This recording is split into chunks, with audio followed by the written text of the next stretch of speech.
begin? You're in too deep to go back again. Cash is pay to play. You want more hits than lemonade. No, you don't own me. You don't even know me. This vagabond with a two-part path to the great beyond. Say genuine, a ground floor up I can help you find. You're a dreamer, call me when you're Bieber. And when they play it, you can't help but sing along. That's nothing odd, that's nothing wrong. 'Cause a good song never dies. It just reminds you of where you were the first time it made you cry, the first time you felt alive. No good song never dies. Like a lover who won't back down. They pull you over to the side, look you straight into the eyes. No good song never. No good song never. The first time they made you cry, the first time you felt alive. No good song never.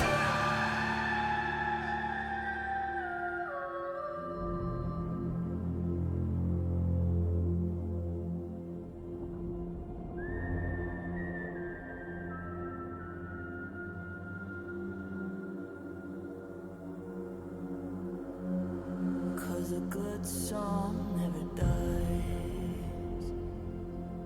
It just reminds you of where you were the first time it made you cry, first time you felt alive. No good song never.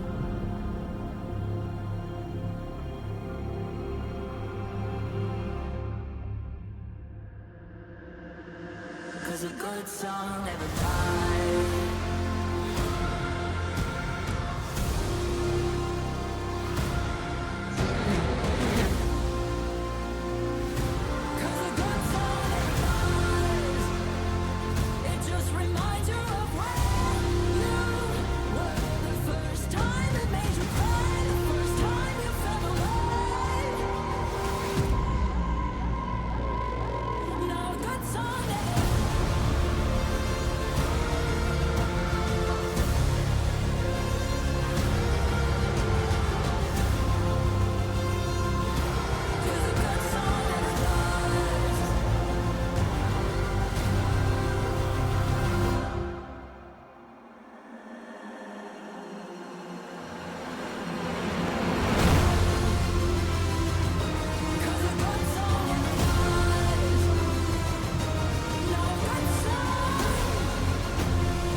Hello, good evening, and welcome, ladies and gentlemen, to an all-new season of the much-loved and much-anticipated Alpha Touring Challenge, brought to you on the premier sim racing platform available only on PC, known as iRacing, and proudly powered by both Syncmesh and Glass and Steel Photography and Design. That's right, folks, we are back for Season 17 of the Premier Touring Car Series, not just on the North American continent, but around the globe, and we kick things off with an ultimate bang today by returning to a familiar haunt for our first round of 12. We are here in the US of A, and none other than the Detroit Grand Prix circuit of Belle. Retired as of 2023, this circuit has been kept alive on iRacing and is a circuit we cannot do without in the Alpha Touring Challenge. With its array of 14 corners over 2.35 miles of length, it is one of those circuits that is arguably one of the toughest street circuits in the world, with multiple road surface changes, walls that are absolutely uncompromised in their nature, and plenty of corners and plenty of straights to offer up overtaking opportunities. It is the perfect ground in order to prove for our drivers who exactly is going to be leading the way going into the championship season, and who may just be needing to find their way up, otherwise they'll be led astray and be having to sit behind. But as we get ready to get an all-new season underway, we've got plenty to talk about, we've got plenty to bring you up to speed with, and we've got plenty of new things on the block.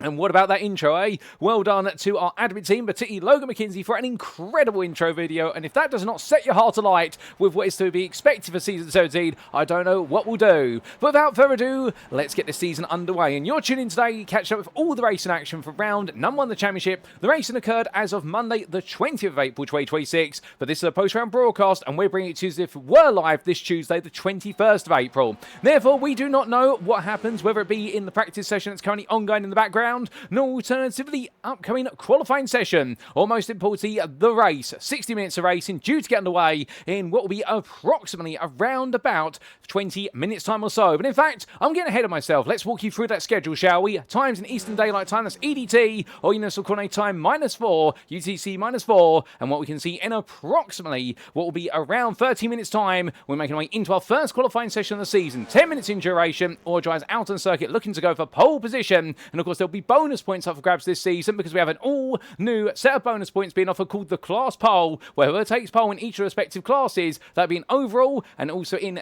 the Gamma and Delta classes, they'll be awarded 4 points. It replaces the Naked Aggression Award for the most overtakes in a given round of racing, and therefore pole position is going to be even more critical. But after that, and we'll see the first points awarded for our pole sitters when they make our way to the grid for our first of our races. And of course, we open up with our 60-minute endurance race here at 9:25 this evening here at the Detroit Grand Prix circuit at Belle. In the commentator booth, you have myself. My name is Paul Walsh, uninitiated, and I'm back once again, ladies and gentlemen. And a huge thank you to the Alpha Touring Change administration team for placing their faith in me and allowing me to come back after an incredible Season 16. And here we are then for Season 17. And without further ado, let's get into it, shall we?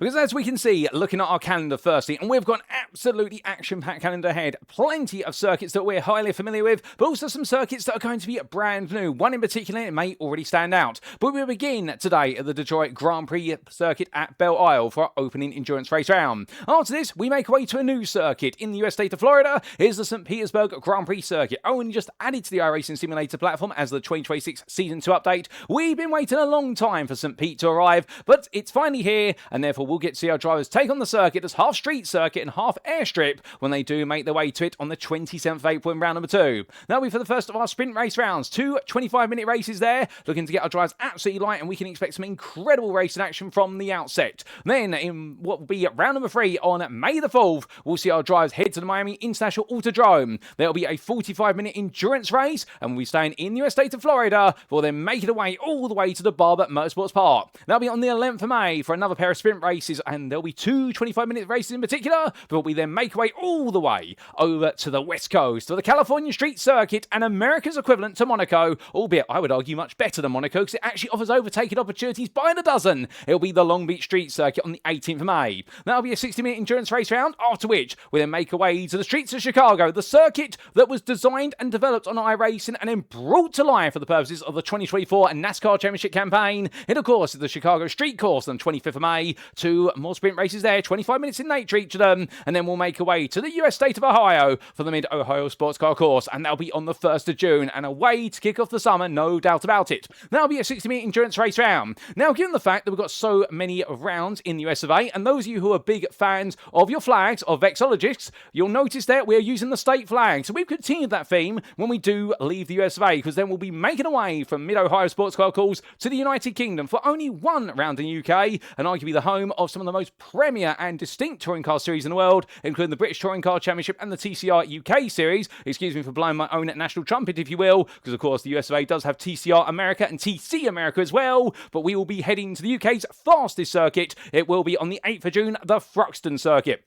And we'll see our drivers take on the wonderful circuit in the middle of the county of Hampshire, which the flag denotes. And then we'll have our mid-season break week, so there'll be no race on the 15th of June, after which we'll head into the second half of our season, albeit not numerically our second half, but the second half after the break week, and we'll have 4 rounds to see us out. First up will be the Fuji International Speedway Special Endurance Race Round. 75 minutes of racing there, a single race, a longer race than our other endurance race rounds, and a lot more strategy involved there, and more on that when we get closer to it on the 22nd of June. And then we make our way from the Sunto district of Oyama in Japan to the Oceania region, and in particular we head to Australia, and that's where we'll be for our final 3 rounds. First, South Australia State for the Adelaide Street Circuit, an absolute titan of street racing there, an endurance race round, 45 minutes of racing. Then we head to the Phillip Island Grand Prix Circuit on the Ventnor Island, and we'll see our drivers take on 2 final sprint races, and then for our final round, in round 12 of 12, we will be making our way to none other than the Central Tableland Circuit of Mount Panorama, but you all know and love it and refer to it as Bathurst, and on the 13th of July, we will be crowning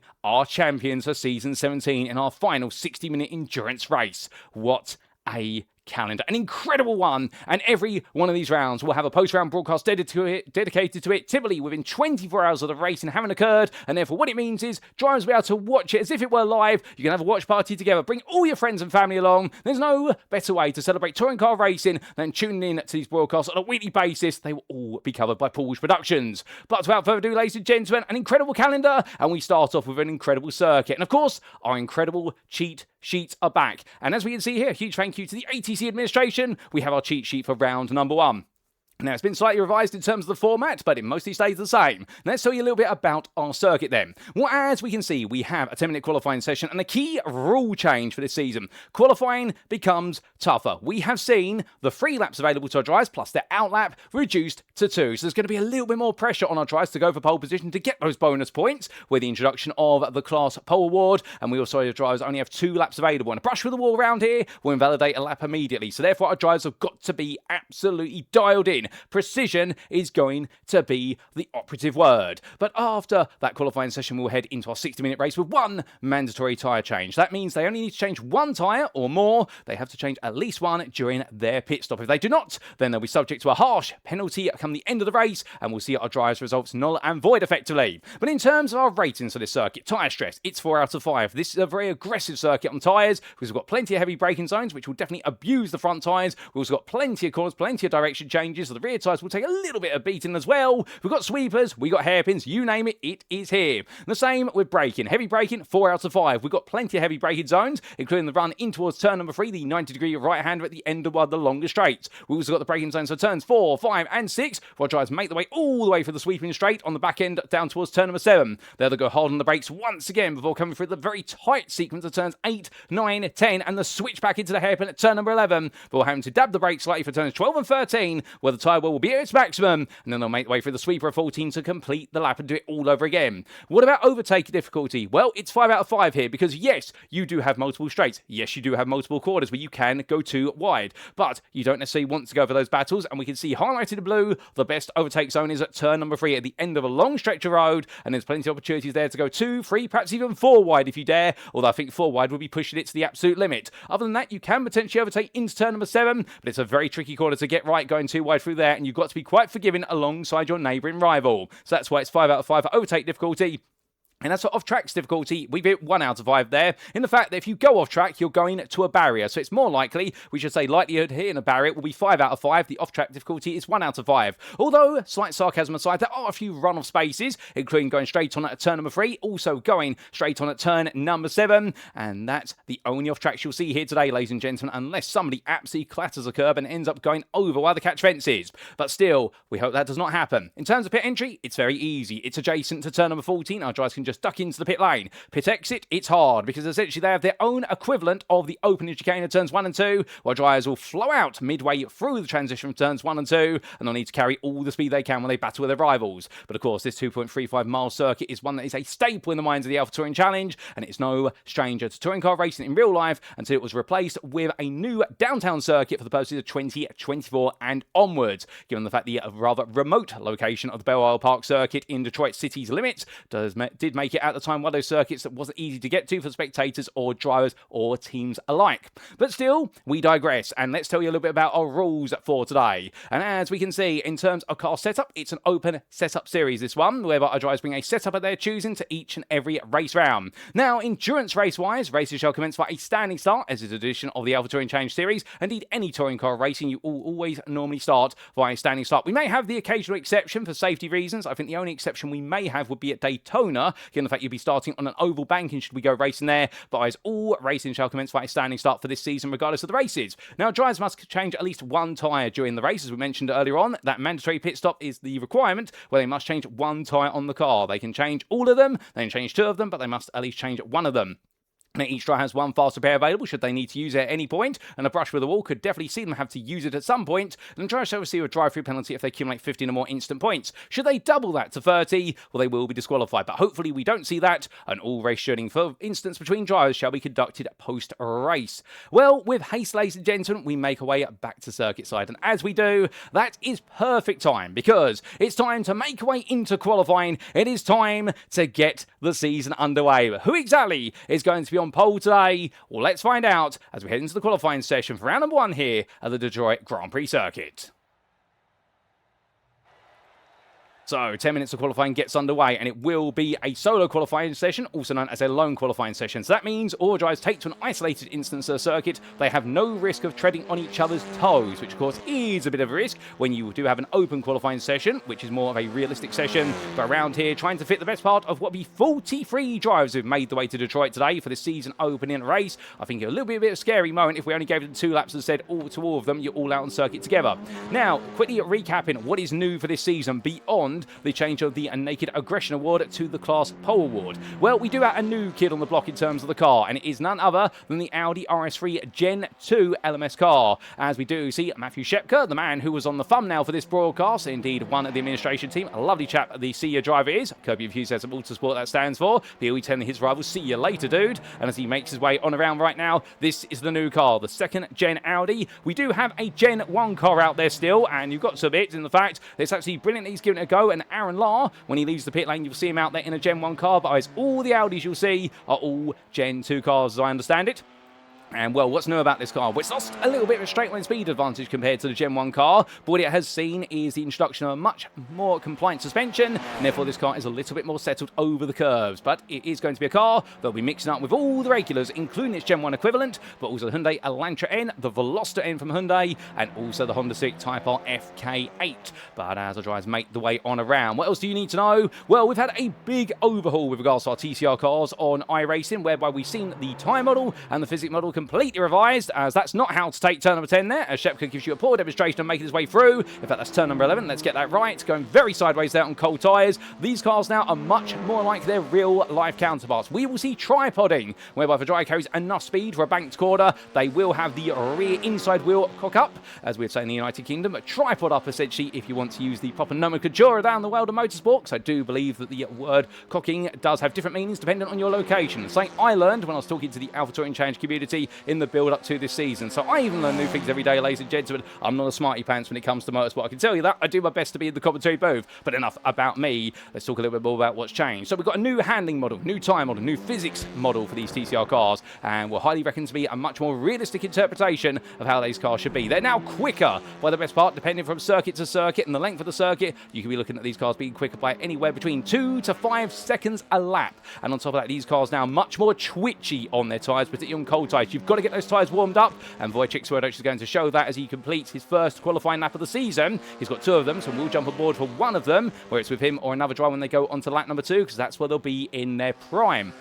Now, on top of that, what else do we need to know? Well, the sprint race rounds, they've seen a slight revision as well, whereby the reversed grid is no longer a top 13 reversal, it's a top 15 reversal instead. Going into the second race, the points become even more precious there. We'll tell you a little bit more about that next time at St. Pete. And, well, on top of that, we've got no more major changes as far as I'm aware. But we do have some new drivers on the block, and we've also had some promoted drivers and some returning drivers. Well, firstly, let's talk about our drivers who have been promoted, shall we? And here's the first one. His name in full, Raymond to you, but you can refer to him as Ray to you as he makes his way across the timeline. He, of course, was your inaugural Gamma champion for Season 16 with the introduction of that class as the step class from Delta to Alpha, because it was too big of a transition going straight from Delta to Alpha, and Ray is the first ever Gamma champion from Season 16. And congratulations to him, an absolutely brilliant performance, and in the end beating his teammate John Lauzon, but both of them for Beaver and D's putting on a stellar performance and really in a world of their own as they gradually left Mike Dalmeida behind over the course of the season amongst their other rivals.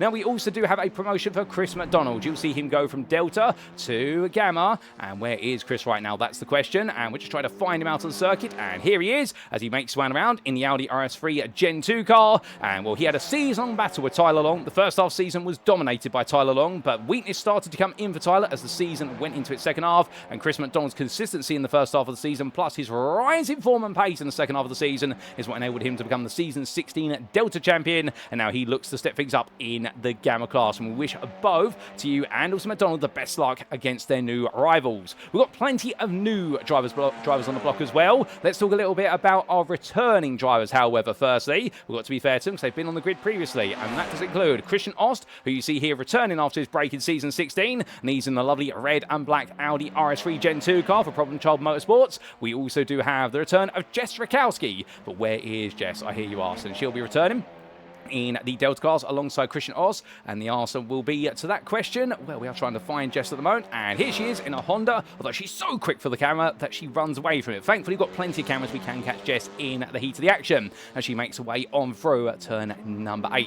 But racing there for T0, the T0 Racing Summit team in particular. They've got two teams here, of course, Racing Summit and Racing Ascent, but she hasn't quite ascended yet. She's just trying to hit her summit, and we wish her all the best luck on her return, as we do for Christian Ost as well. We've got some new drivers on the grid. We do have new to the grid, a whole new team called Waifu no Laifu, and to be fair, who can blame them if they love their anime waifus? I have my own anime waifu, but I'm not going to tell you who that is here, ladies and gentlemen. That's between me and my waifu. But as he makes his way towards the timing line, well, right now, we definitely see here none other Michael Bowman in the 199 as he parks up, and well, he's done enough in this qualifying session. We also do have the newcomer of Benjamin Andrews, the privateer, in the 79, the Delta in his Hyundai Elantra. We also do have the newcomer in the form of Christopher Ondera and also Jonathan Lantin. They'll be both joining for the Junk in the Trunk Electronicas, as I do believe I said that team name correct. You'll see them in the Delta class, and we also do have joining the Waifu no Laifu ranks Joshua Bibb and Nathan Hemperley, and those are all your newcomers, all in Delta. This will be their first ever round of the championship. But one thing I haven't done, ladies and gentlemen, is giving you an on-board lap with one of our drivers. Well, the good news is Jess Rakowski is on her first flying lap, and I do believe she will squeeze in both laps given the time remaining, so we're all getting on board with Rakowski when she comes around for a second lap as all these times coming in. But here's why your newcomers of Jonathan Lantin as he heads on around. He is very eager to go racing. It's so good to see fresh faces and new blood on the grid, and it really shows you how strong the Alpha Touring Challenge is going. The fact we are into our 17th season, it is crazy to think. Last season we celebrated our 5-year anniversary, and we pushed on into year number 6. And well, as the checker flag does come out for a few drives, including Logan McKinsey, who does go 4th place there in this qualifying session in the Pennzoil Super Touring number 4. Well, without further ado, we now look to none other than Christian Ost, and in fact, so quick for our camera there as he makes his way on through, and as he does so, well, your number 157 driver here on his second and final flying lap with 3 minutes left to go. So they've got a bit of time. Lewis Gilbert returns to the grid for Gator Racing, the British driver here, the sole British driver on the grid, if my memory serves me correctly. And well, he's on a cool-down lap as he comes into the pit lane. But without further ado, here comes Rakowski, making her way towards the timeline, and it's on board where we go for a flying lap of the Detroit Grand Prix circuit at Belle Isle. So making her way in towards turn number 1. Onto the brakes from 5th gear, down to 4th. Will she drop to 3rd? Yes, she will. Through turn number 1 into 2. Battling all the way through there with a little bit of lift off oversteer. And as she makes way out, now heading down towards turn number 3. Here it's a bit of a brief breather for Rakowski as she now brings the car gradually over to the left-hand side. And as she does so, getting ready for that braking zone. Looks to her left and her right. You've got brake markers on either side and braking at the 300-yard board. Now all the way down to 2nd gear. Clatters the apex curve. The Honda can do that. And now in towards turn number 4. Here it's a quick upshift and then a quick downshift potentially. In fact, Rakowski there, backing off and decides not to go any further, and Rakowski not happy with that lap, as meanwhile we do see Jonathan Lantin making his way onwards, and I do believe as he jumps up to 14th place there. Well done to him. That's a great improvement right at the end of the qualifying session, and well, he's going to be starting 14th, second of your Deltas. What a way to start of his season. He's going to be absolutely pleased as punch with that. That is bragging rights right there. Now we do have the full session and going on the fact we've got 2 minutes left to go, but we have not seen Nathan Hemperley or Aaron Larset times. I don't think they've even left the pit lane, to be fair to them. So therefore, we do have a bit of time. But let's talk a little bit about where our drivers all started. And well, how about that? If you want regulars at the front of the field, you've got Wojciech Swierdajczyk and Michael Polosek. Both of them at champions of this series. And of course, Michael Polosek, the second most decorated driver based on championship crowns. He's got 5 Alpha titles, only one behind Logan McKenzie, who has 6. But in terms of wins, Michael Polasek did take the all-time win record last time out in Season 16, taking it off of Wojciech Swierdijk.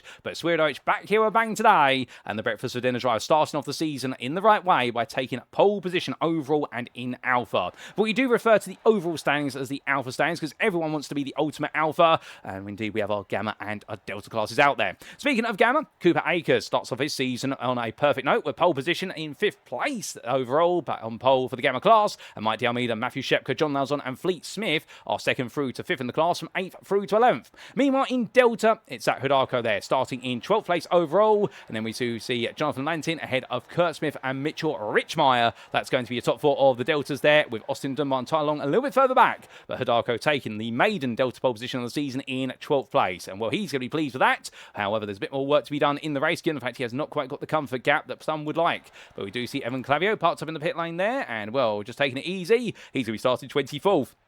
And the Chilean drive's been one of those interesting ones based on Season 16, where he had his moments of brilliance, but he also had his moments whereby I think he was hoping things could have gone a bit better. Could this be the season where he does step forward? Well, he's been beaten to the punch to 23rd by Joshua Bibb, so Bibb could be one to watch out for. But without further ado, ladies and gentlemen, as qualifying does come to a close, well, that was your first qualifying session. 2 laps as quick as that, all done and dusted. And what it does mean now, it's time to head to the grid for our first race of the season here for Season 17 of the Alpha Touring Challenge, powered by Syncmesh and Glass and Steel Photography and Design.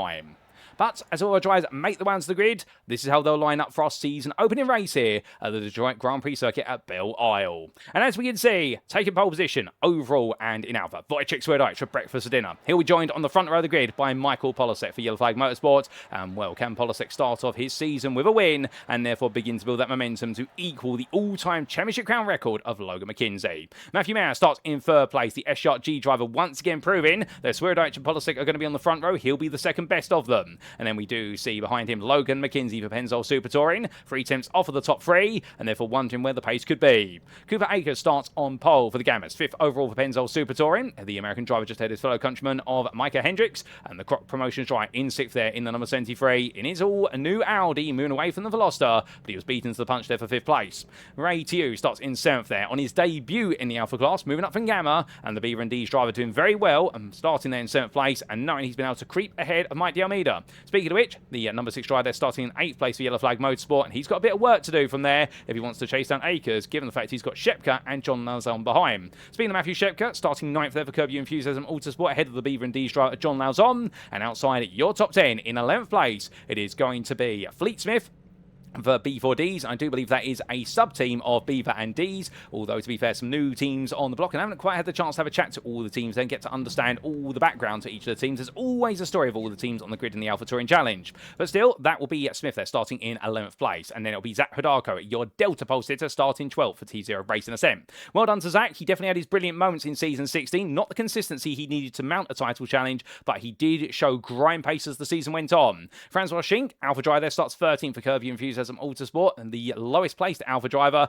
and the senior driver wanted to say see ya to the outside of the top 10 and break his way back into it as quickly as he can. Then we do see Jonathan Lantin starting in 14th on his debut, 2nd in Delta. Can he now convert it into a Delta podium, if not the Delta win for Junk in the Trunk E-Electronica? Then we do see none other than Kurt Smith starting in 15th for B4Ds, ahead of Mitchell Richmeyer for Umata Motorsport, a new team on the grid, but not a new driver. We've seen Mitchell on the grid in several seasons. He's back once again. Major Monsivai starts 17th for T0 Racing Summit, ahead of Austin Dunbar for Problem Child Motorsports, and it's going to be Tyler Long for T0 Racing Ascent, the man who lost it all in Season 16 in the Delta Championship. Well, can he put the pieces back together today? We'll have to see where he's able to do so, as meanwhile we do see Zachary Leopold starting in 20th there for Pennzoil Super Touring. Outside the top 20, 21st, it's going to be John Daniels for T0 Racing Summit, ahead of Crop Promotions Chris McDonald, and it's going to be Joshua Bibb starting 23rd for Waifu No Laifu, ahead of Evan Clavio for Sim Racing Grid. Then it's Lewis Gilbert for Gator Racing starting 25th, ahead of Gareth McAllister for Umata Motorsport, with Damon Mitchell. He's decided to qualify this season after taking what was the Naked Aggression Award for the most overtakes over the entirety of the season. Indeed, he started every race on the pit lane, and in the end, the Crop Promotions try to have more overtakes than anybody, or more places gained, we should say. That's the correct terminology we should use, and that award being known in full, of course, as the Naked Aggression Award, and a staggering 169 positions gained over the course of the season. Nobody else could come anywhere near that. Carl Trost, 28th there for T0 Racing Ascent, ahead of Eli Sazak, who does return. Made his debut last season, only could participate in one round, but he's back once again, and hopefully we'll get to see him for a full season in the number 99. Fred Alrigi completes your top 30 there for S-Shark-G. Watch out for him, because he's definitely one of those drivers who has his moments, and he had that brilliant moment for pole position at Okayama in season 16. Then we see JB Dejoux, a veteran of the grid, starting 31st ahead of Mark Darnell. And Darnell right now, knowing he's got some work to do for Gator Racing from 32nd ahead of Jason Lin. Then let's go to Jess Rakowski on a return to the grid, starting 34th ahead of Jalen Kuo, and the Penguin Mafia driver looking to outrun Christian Oost to turn 1. From the Problem Time Motorsports 157, it's then going to be Angel Belinda Soto, 37th ahead of the machinery of none other than Christopher Ondera. And then we do see around off the top 40, Benjamin Andrews and Michael Bowman. And outside the top 40, starting 41st, it's Jeremy Barber for Umata Motorsport ahead of Aaron Lahr. And Aaron Lahr not setting a representative time, nor Nathan Hempeley. And I believe Hempeley may be having technical issues with his Honda and may not be making it to the grid. Well, ladies and gentlemen, that's how they all line up. 42 cars on this grid, and we're about to get the racing underway. Here come the lights for the first time of the season. It's going to be 1, 2, 3, 4, 5, firing lights. And season 17 is go. We get underway for round number 1 of the championship as our drivers roar the way down towards turn 1. And as they do, well, Wojciech Swiatek gets a good start. Matthew Mayer looking around the outside already versus Polasek to get the inside in towards turn 2. It's a great launch there for Mayer, and Polasek right now falling backwards as they head up towards turn 3. But the field roars its way on down. Lauzon, Diomida and Shepka fighting there, and Shepka just losing out as Fleet Smith goes on the attack. But at the front of the field, we see 3 wide under braking. And as they do, it's not Swiatek who's involved in that as Polasek dives up the inside, hits the apex curve too high, and Mayer takes that place back immediately. And here comes McKinsey. McKinsey just taking it nice and easy. Meanwhile, we've had an instant further back there. A couple of drivers have gone round. There's a car going backwards. The problem child car's got into the... Oh, goodness me! That's the car into the wall there. That's the Gator Racing car hitting the barrier. Lewis Gilbert being caught up in that, I think. And we also did see a problem child car going around in the back of the picture, but we'll get an understanding of what happened there shortly. Meanwhile, still plenty of fighting going on, as John Daniels at the inside there of Zach Leopold taking 7th place in Gamma as they make the way onwards now towards turn number 7. But as they do, we'll still more fighting to come here. The battle of the 2 Hondas. And Leopold's going to have a bit of a better run. He's got the slipstream as well, Mitchell Richmeyer, so that's going to help him out quite conclusively as Aaron Light and Eli Sasak make the way side by side together. And Lahr right now in the Audi just gradually outpacing the Hyundai Veloster. And that's why the advantage, of course, of the Audi. It does have a little bit more straight line speed in total, much like the Hyundai Elantra compared to its all-rounder counterpart. The Veloster is the jack of all trades, master of none. And again, when we have seen a slightly revised balance performance for all these cars as a result of the physics engine changes. But still, those changes have not changed the fact we're going to expect some absolutely brilliant racing as Jess Rakowski all over the back of Ondera, and right now Rakowski pulled out from 17th to 13th in Delta. Can she break away into the top 10? But they roar the way past our camera in the wall, coming out to turn at number 11. Well, that's 1 lap complete for our leaders, and after 1 lap, Wojciech Swiatek right now leading by half a second, but Matthew Mayer is very rapidly approaching here. And Mayer right now, I don't know what he's had for breakfast, but I can tell you one thing, whatever he's had, he's absolutely flying. And well, they normally say it's breakfast for dinner with him, and well, I could agree with that to an extent. But as they make the way down towards turn number 3, well, further back we do see Michael Bolasek there just ahead of Cooper Akers, and Akers right now having to fight hard with Micah Hendricks. Hendricks trying to take that 5th place back, and Akers digging in. And for the uninitiated, remember, they all score points based on their overall finishing position, and there are bonus points available for the podium finishers in the Gamma and the Delta classes. So therefore, this is a series where you are encouraged to fight with everyone. You've got to be very tactical as a Gamma or a Delta driver, whereby you've got to think to yourself, is it worth fighting with the Alpha coming up behind me or the Delta in front of me in order to be able to take those places, or is it not? But as we see our drivers come into focus there and roaring the way onwards down towards turn at number 8, the inverse is true. The Alpha drivers, those in blue, in terms of their window cards, their window banners, and also in the time tower, they've got to fight for every single place. They cannot afford to languish behind at any point. But as we do look a little bit further back, we see Jalen Kuo battling side by side here with Jason Lin. That's going to be Lin up the inside, and Lin will take that place very quickly. The official photographer for this series, of course, for Glass of Steel Photography and Design, and those photos you saw in the build-up to today's broadcast, they're all his, and well, we can definitely recommend him. We'll tell you a little bit more about Jason Lin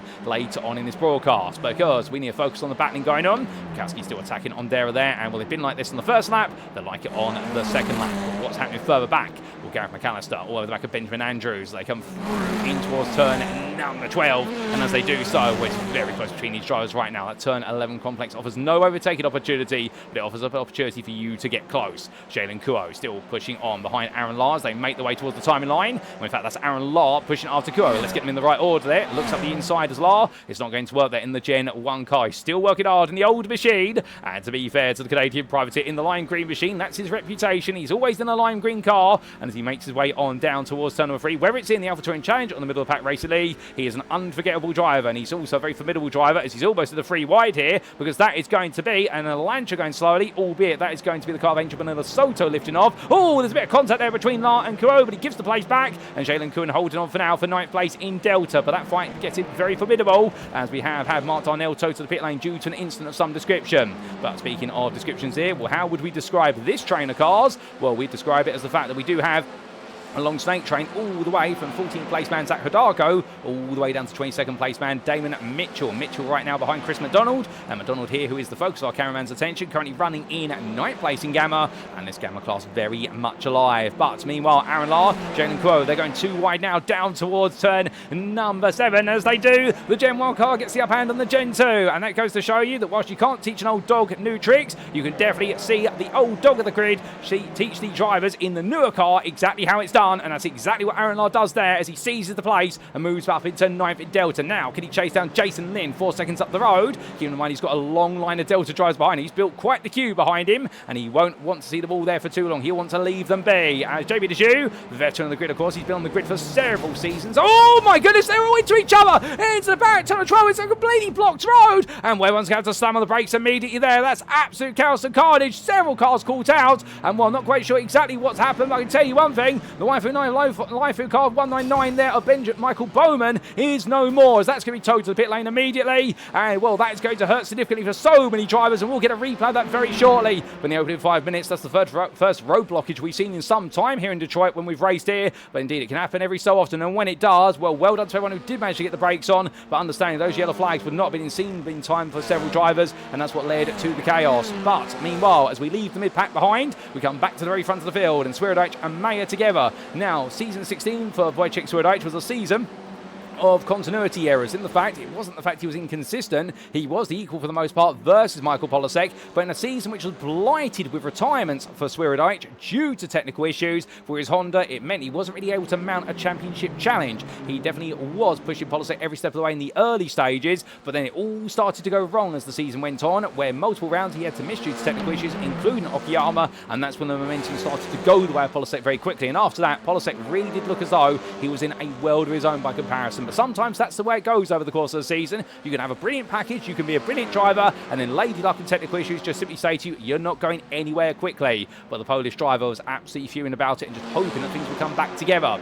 Speaking of Mike Almeida, well, he's coming back together with John Lauzon, Fleet Smith, and Matthew Shepka. As your Honda driver continues to chase him, we ride on board here. And right now, the senior driver falling close as they roll the way through and in the Audi. And it's crazy to think he's moved from the Honda that he's typically run to the Audi Gen 2 car. But Shepka deciding to see what the new guy on the block is all about. And he seems to be enjoying it right now as they make their way up in towards the right-hander of turn number 3. Now, weather-wise today, we're not expecting any rain. You may have noticed from some of the photos on media day last week, there was a lot of rain here, but no rain at the moment, as that's getting very busy. And, well, keep in mind, that's not overtakes the position. That is drivers on the lead lap trying to make their way past drivers who are going a lap down. And Fleet Smith right now in the B4D car just trying to stay right on the back of John Lauzon. He's getting very claustrophobic in there. And, well, meanwhile, here's the move that is going to be landing, looking down the outside of the Delta lead. In fact, it's on the inside. My apologies there, getting used to who's in which car. And as they make their way onwards, the Audi driver there just outrunning Zach Hidalgo as they make their way onwards up towards turn number 7. And as he does so, can he beat the Honda? Well, Theory would say yes, he can, but the problem is he's now got to beat it in the braking zone. That's the strength of the Honda. It's very powerful on the brakes still and good in the corners. But there, Lantin does take the place. It's a move made. Hidalgo looks at the outside. Oh, there's contact, and it's been Lantin into the wall. He's going to be fuming at that, and that is absolutely heart-wrenching for the team.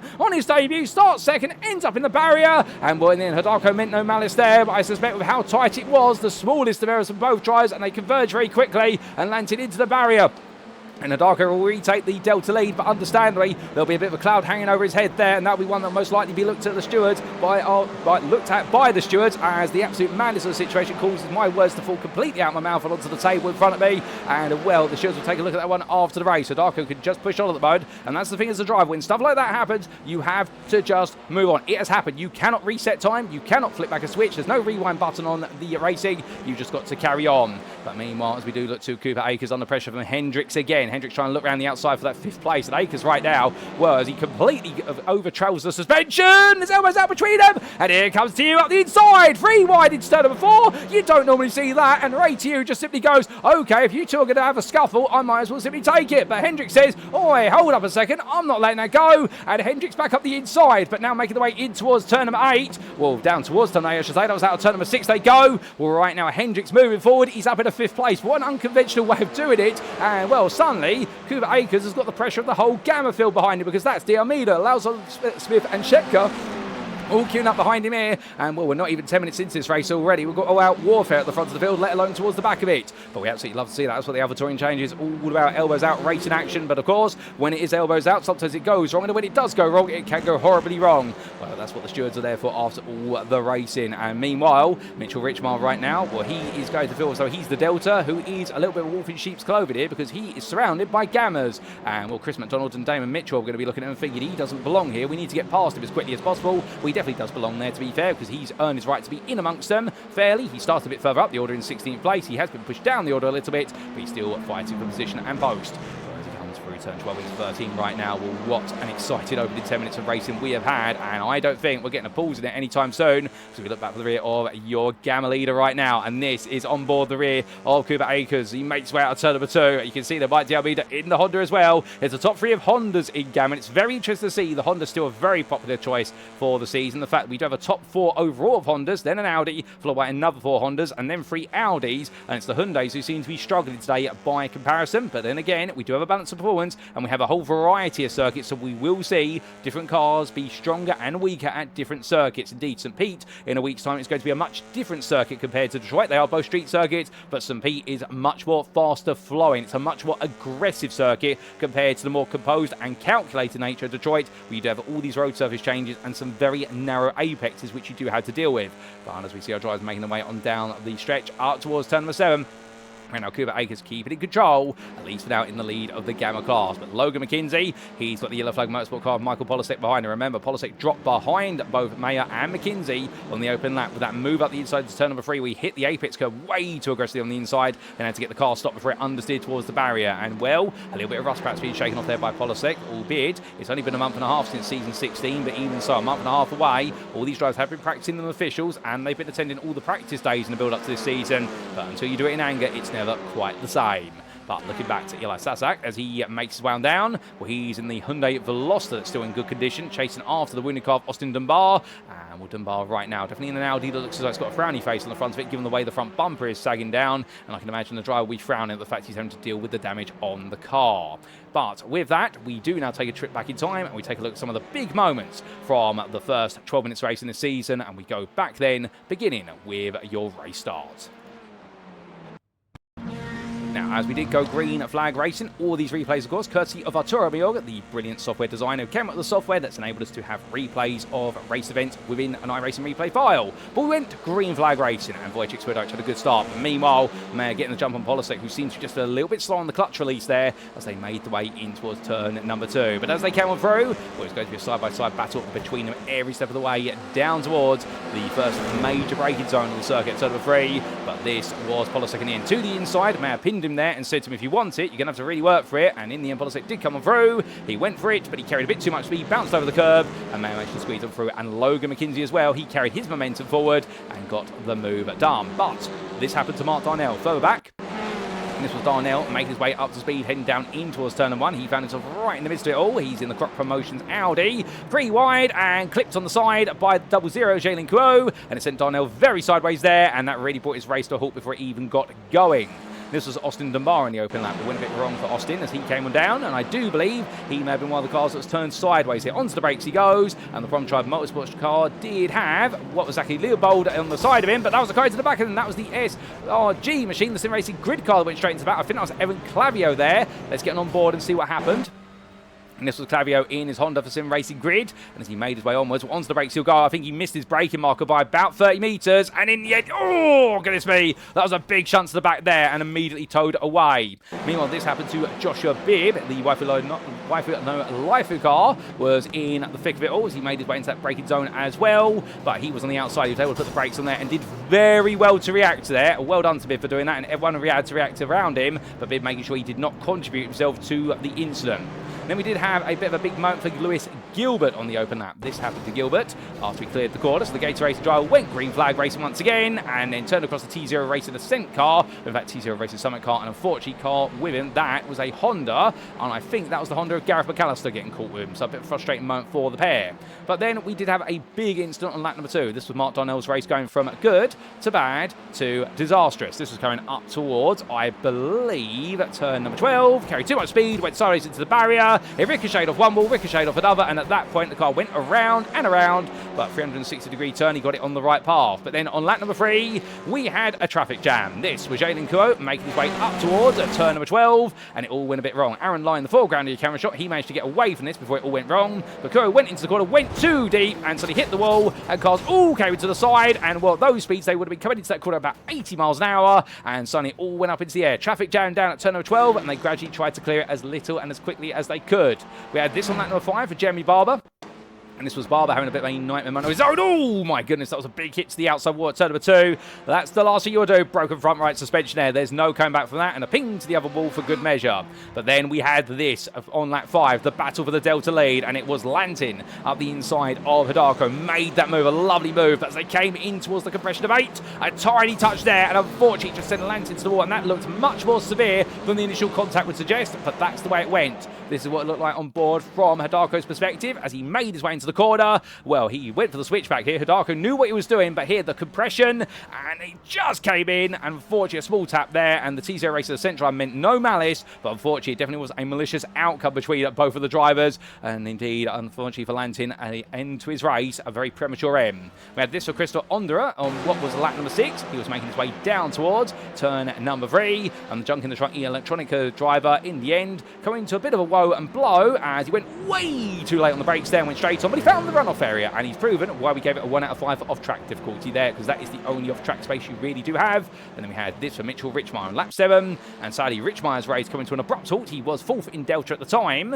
Where did it all go wrong? This was 10 into 11, and there was an incident in front. Oh, goodness me. And, well, unfortunately, there was an incident in front of him, and Richmeyer just happened to pick the wrong place to be at the right time to be caught up in that. And, well, couldn't quite see who else was involved. I think just Rakowski, meanwhile, had this happen on lap number 6. And this was Rakowski. In fact, Rakowski was a lap down and was caught up in that. So, suddenly, Rakowski was at the forefront of the incident. We did have Chris McDonald caught up in that as well. He made the initial contact.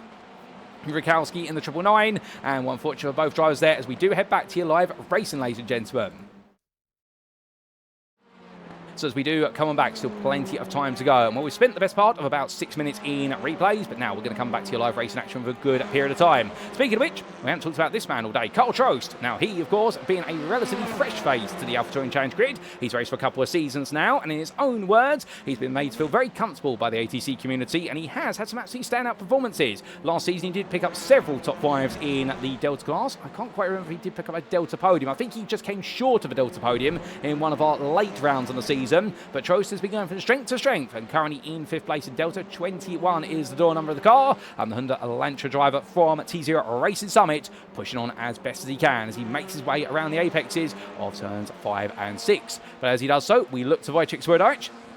And Swierdijk careening his way on through the quarters right now. And understandably, I think Swierdijk here trying to prove that they can keep Mayo at bay. And in fact, Matthew Mayer has really built up some pace as this has gone on. This is starting to get more and more impressive from Mayer the more you keep an eye on it. And I wonder whether Matthew Mayer right now is potentially thinking to himself that he might be able to steal away the win here, because the way he managed to get ahead of Polisek and McKinsey early on, and now he's over the back of Swierdijk, this is a new Matthew Mayer. We did not see this in season 16. We saw some moments where he was the third challenger to Polisek and Swierdijk, but not like this early on. So right now this could be a new leaf, but we'll have to see what it all means. He comes up towards turn number 4. Will he look for a move? The answer is no. He stays behind for a little bit longer and on his way through the corner there. And in towards turn number 5. Right now, McKinsey and Polisek will be looking ahead of them and noticing that this fight is going on, probably thinking mutually, actually it's probably better if we work together, and that way you can put some pressure on. But meanwhile, speaking of some pressure, Kurt Smith into the pit lane, Aaron Lahr into the pit lane. Now we are, I believe, expecting this to be a 2-stop race from what I was overhearing down the paddock when I was trying to listen to some of the gossip between drivers who were sharing thoughts and strategy. We are expecting one tyre to be changed at some point as part of one of the pit stops. It's not that if there are multiple pit stops you must always change a tyre in each and every pit stop. It's you must change a tyre at some point in the race. So therefore, if this is a 2-stop race, much like we saw at Sebring towards the tail end of the season, albeit that was one of the question marks of was it a 3-stopper or a 2-stopper, and it was a 2-stopper. Well, I suspect we're seeing a 2-stopper here today, given the fact we are seeing our initial pit stops from Lahr and company there, and they were being made with 18 minutes of the race complete.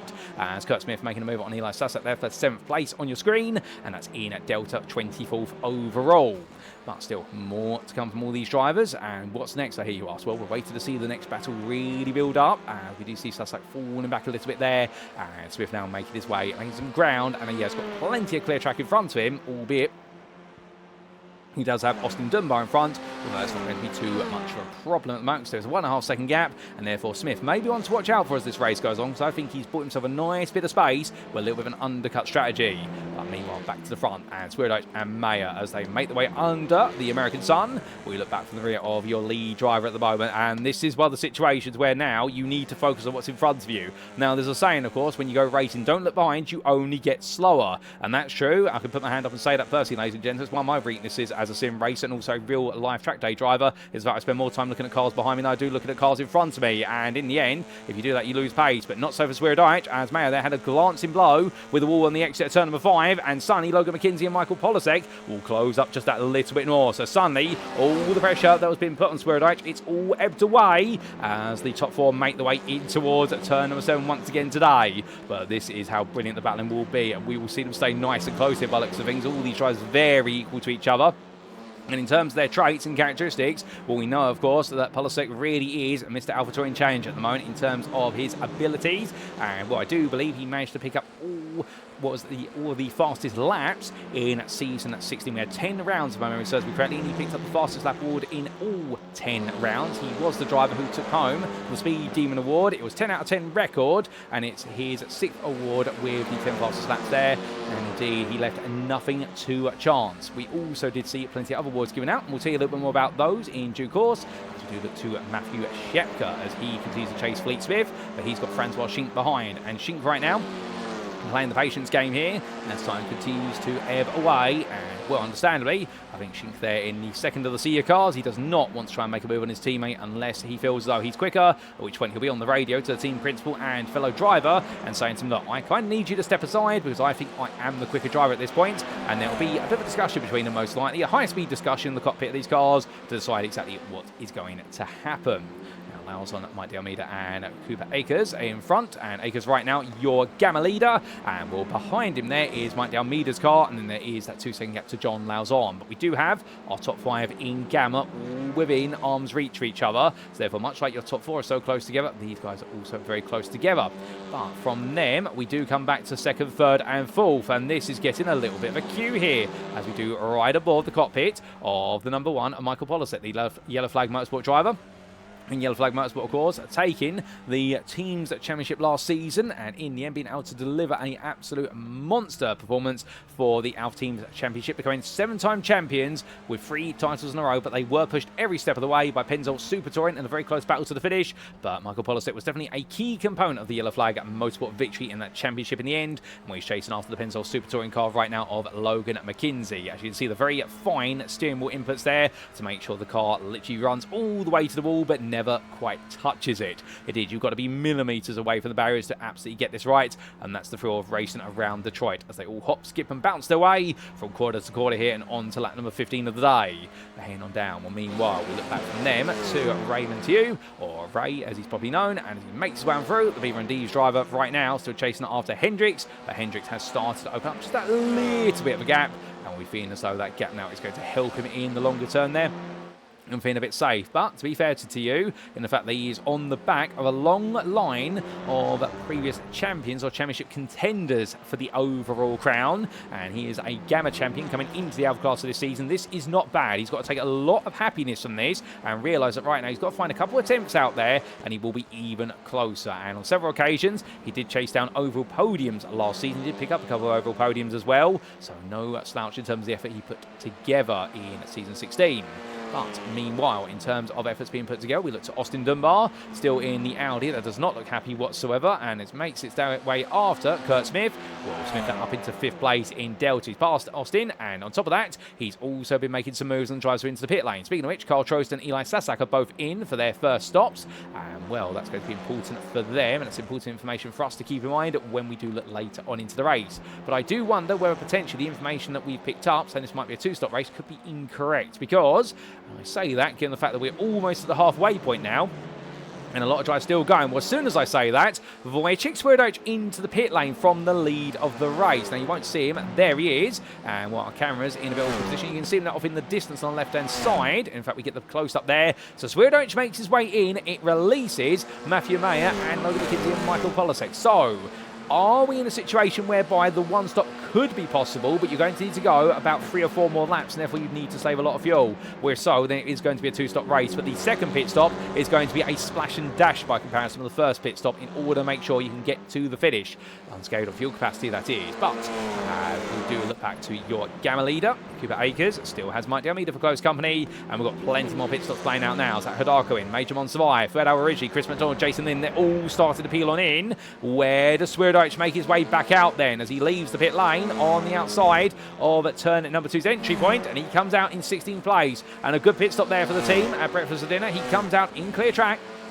And understandably now, 10 seconds between him and Damon Mitchell up the road. He'll be the highest placed driver who has pitted so far for a strategic stop, and therefore he's going to be ahead of the order. And behind him is Kurt Smith, 12 seconds behind. Well, there is Smith making his way onwards, and as he does so, this is looking really good for Smith. In the fact he's bought himself clear track, but most importantly, by getting that pit stop done early, yes, he has front-loaded his race quite a bit. He's had a sprint of an opening stint. His middle stint is going to be the interesting one, and we have to see how long he can go on stint number 2 before he does have to come in for his final pit stop. But Smith right now may just pull an absolute blind on strategy. If he gets this right, I wouldn't be surprised if he is potentially chasing down the Delta win here, because he's ahead of Hidako and also Gareth McAllister. But remember, he may have a longer second stop compared to them, so we'll have to see. The current Delta leader is Tyler Long, and well, the T0 Racing Ascent driver, as he makes his way through the right-hander there of turn number 12. That was scary as the car started to slide on the rear end, but it was all okay. Well, he's going to make his way in towards the pit lane there, and Long coming on down pit road, and as he does so, he's done his work for now, but that will release Kurt Smith back ahead of him most likely, and now we practically have everybody into the pit lane, although who we do not have into the pit lane, Mike Delmeida and what is Matthew Mayer, so therefore they've gone even longer. Polasek, meanwhile, a very short pit stop. Flashing his headlights there. I think trying to say to the Veloster in front of him, that is the Veloster he's going to put a lap on shortly of Eli Sasak that I'm trying to come through. But Polasek going for only an 8-second stop. I think strategically, he's decided to have a quick stop now, and he's going to have a longer pit stop later on. So this is going to be a sprint, and the aim here is essentially to put together an absolute monster string of laps in order to try and undercut Mayer on strategy. But the problem is, with Sasak in front of him, and the blue flags will be waving for Sasak now, well, Polasek will need to clear him out of the way. And Sasak does respond, coming out to turn number 6, and does it when he feels safe to do so, to be fair. He's not expected just to jump out the way immediately, and the expectation on blue flags is the driver's expected to let the lead lap car go when they feel confident to do so. But they can't take too long, of course, otherwise it will be obstruction.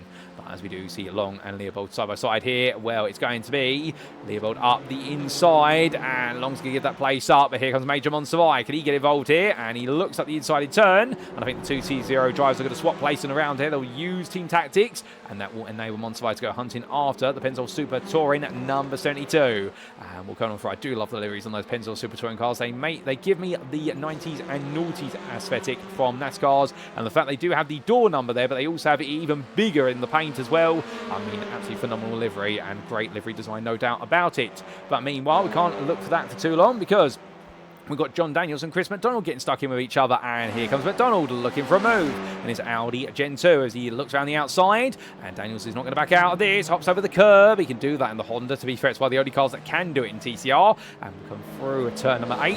Well, that is going to be McDonald who gets that move done. Lovely bit of confidence there to make sure that whilst Daniels stayed with him on the inside through 7, in the end he was the one who's going to carry all the momentum in towards 8 and got it done, and McDonald up into 9th place in Gamma.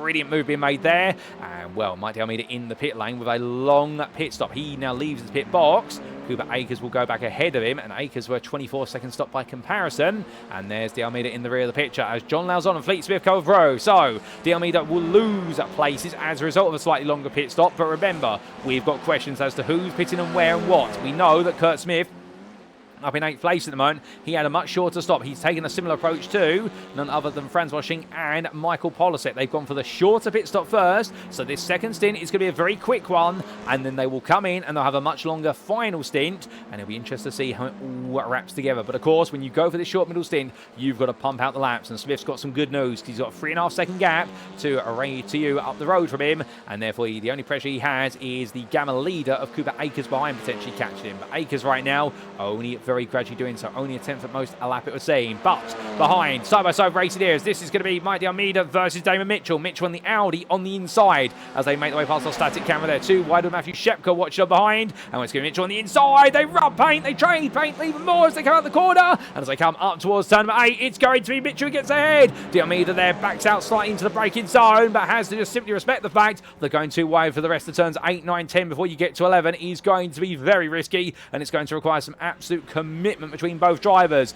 But coming out of turn number 11, Damon Mitchell gets that place made, and he did have a very short first stop as well. He's only had a 10-second stop, so his game plan is to get his way past as quickly as possible with a much lighter car, and he'll have put all the fuel in the car, and we'll have to see whether that then puts him afterwards. So different strategies intersecting here, and Damon Mitchell really capitalising on this aggressive strategy and wants to put him towards what will be 3rd place in due course in Gamma, because next up is Fleet Smith. But as they come on through here, and of course we're riding on board with the man who ran the Kermit livery last season. Well, no Kermits on this at the moment, although now that I've said that, he's probably going to put a Kermit the Frog on the car next time out in round number 2 at St. Pete, and we'll have to wait to see what he does with that. And Damon, I'm not encouraging you to do it, but you're more than welcome to do it if you are listening right now.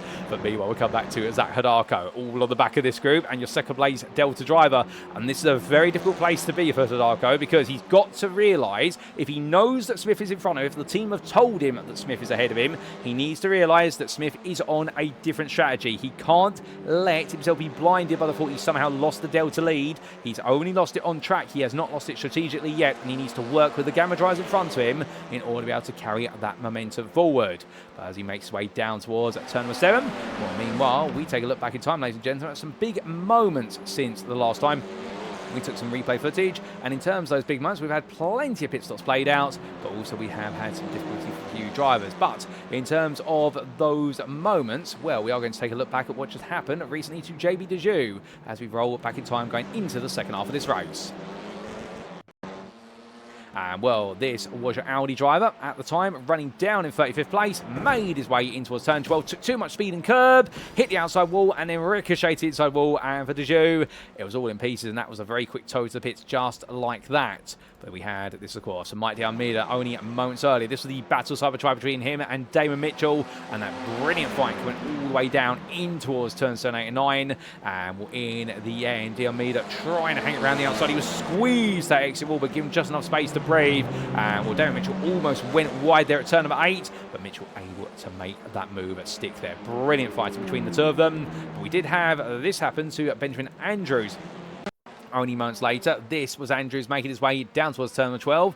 Turn number 12 definitely has been the bane of many of the drivers' race today. Carried a bit too much speed in the Hoonigan car, went sideways, and in the end, well, great awareness on the driver coming up behind, but thankfully, was able then to get it restarted, but not before. He had to wait for the leaders to make the way on past. Great awareness from him, to be fair. And many drivers in Andrew's situation, they wouldn't be thinking about what's coming up behind. They'd be thinking about getting the car righted, but Andrew's doing both. And that takes a lot of ability. Well done to him for that as we return to your live racing. As we do coming back, still plenty more to come here. We are now 28 minutes to go, plus a final lap in this one. And as the drivers continue to weave and wind their way around Belle Park, well, at the very front of the field, Michael Polasek does have a bit of a gap now from Matthew Mayer. That gap up to 14.5 seconds. But remember, he is on a quick run for his second stint. Meanwhile, Mayer has gone longer, so therefore he'll have the quicker final stint. And this all now comes down to who is the quicker driver and the most consistent driver, plus also how much traffic is in the way of the respective stintage. Logan McKenzie still following Mayer, and then we have Wojciech Swiderich 1.3 seconds behind, and then you have got Francois Schinck, who's taken a similar strategy to Polasek. He's leapt up to 5th, but he knows at some point he is going to put more fuel in that car, and that's going to bring him back down in the order in terms of pace, but will it relegate him backwards when it comes to his final finishing position? Hendricks running in 6th for the moment, just ahead there of you, and that's all Alpha drivers before you do have Kurt Smith 6 seconds behind them, and right now he's got Cooper Akers all over the back of him like a bad rash. This is not ideal for Smith, because the problem he's now got is the fact he's got a very light car, and he's got a car that he can push hard, but he doesn't want the pressure from the Gamma drivers behind. Now, understandably, I think what the B4D team did is they fueled it a little bit more than the bare minimum compared to some teams have done for their sprint stint drivers, and instead they put around about 40% of the fuel that's needed to get to the end, rather than around 25 to 30%. The idea being, essentially, that they were to give him a good run, but they were to give him a bit of an option with regards to the strategy. But the problem is, when you've got the top 3 of Gamma now behind you, Akers isn't going to want to be that obliging. As we ride on board with Fleet Smith here, he's the 3rd man in the pack, and going on through the quarters here.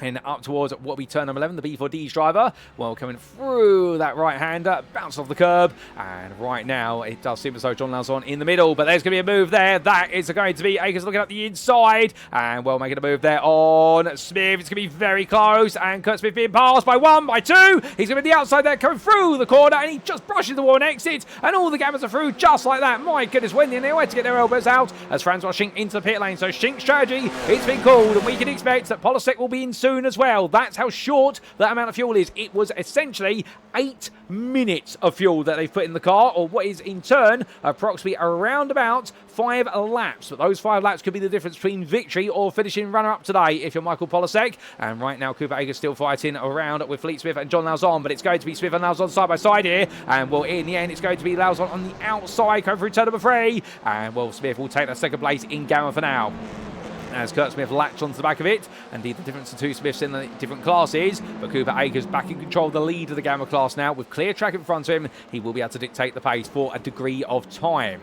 Meanwhile, battles further down the order. We do look to Damon Mitchell. He's still got Matthew Shepka close behind him, but remember, Mitchell is on a much lighter stint at the moment. He's got only 10 seconds worth of fuel put in the car, so therefore we would expect he will be in, if not on this lap, within the next 2 laps he's likely to be coming in. And Shepka, meanwhile, a much heavier car, and Polasek's in. I'll commentate booth window, and Polasek comes in from the lead of the race. So therefore, we were expected to fall down the order, but where exactly will he fit in? Will he come out on clear track? All those questions and plenty more. We always need answers to them, but we suspect he will be taking about a 22-second stop, given the fact that he only put 8 seconds of fuel in, and they need a bit more than that, as in fact there he is parked up the car up on the jacks as well, so he's taking that mandatory tyre change now. So I suspect he's worn the tyres as much as he possibly can. I wouldn't be surprised if he takes multiple tyres, perhaps 2 tyres, perhaps the 2 fronts, just to help with the front end grip of the car, as he's going to push hard all the way to the end of the race. They have a lot more fuel in the car, so that rear end is going to swing around like a pendulum essentially, as there goes Mitchell into the pit lane, and Shepka is released then